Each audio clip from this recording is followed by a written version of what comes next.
அஸ்ஸலாமு அலைக்கும் வரஹ்மத்துல்லாஹி வபரகாத்துஹு.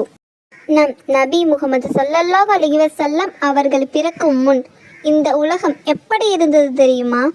இன்றைய வீடியோவில் அந்த காலத்து மனிதர்களின் வாழ்க்கை எப்படி இருந்தது என்பதை பார்க்கலாம்.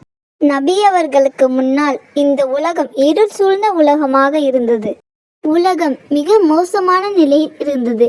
எத்திக்கிலும் கொலை, கொள்ளை, திருட்டு, பொய், துரோகம், வஞ்சகம், சூது, மாது, குடி, வெட்கமின்மை, இன்னும் எத்தனையோ தீமைகள் மண்டிக்கிருந்தன. அந்த காலத்தில் மக்கள் உண்மையான இறைவனை மறந்து பல தெய்வங்களை வணங்கி கொண்டிருந்தனர். முழு உலகமும் குஃப்ரு ஷிர்கால் இருந்து போய் கிடந்தன. காபா கூட 360 சிலைகளால் நிரம்பி இருந்தது. மக்கள் சிலைகளிடம் பலி கொடுத்து ஆசிர்வாதம் பெறுவதாக நம்பினர். ஒரே இறைவன் என்ற வழிபாட்டை முற்றிலும் மறந்துவிட்டனர். அல்லாஹ்வுடைய நாட்டத்தை கட்டளைகளை எடுத்து சொல்வதற்கு எந்த தூதரும் இல்லை.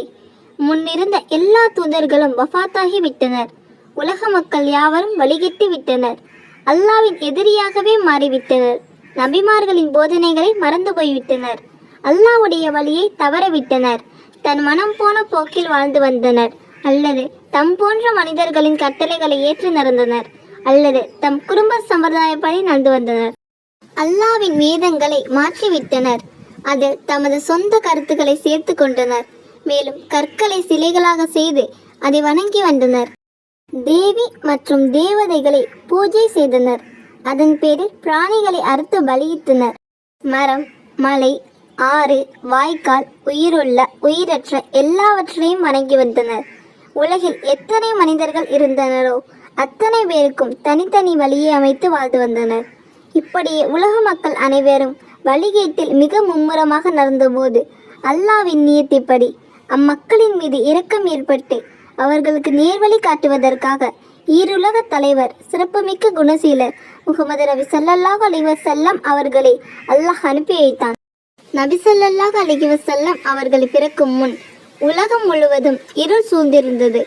ஆனால் அவர்கள் வந்ததன் மூலம் மனித குலம் ஒளியை கண்டது. அதனால்தான் அல்லாஹ் கூறுகிறான், நாங்கள் உம்மை உலகங்களுக்கெல்லாம் கருணையாக அனுப்பினோம். இந்த வசனமே நபி ஸல்லல்லாஹு அலைஹி வஸல்லம் அவர்கள் மனித குலத்திற்கு எவ்வளவு பெரிய அருள் என்று நமக்கு உணர்த்துகிறது. இந்த வீடியோவால் நீங்கள் பயனடைந்திருந்தால் லைக் செய்து உங்களின் கருத்தை கமெண்ட் பாக்ஸில் தெரிவிக்கவும்.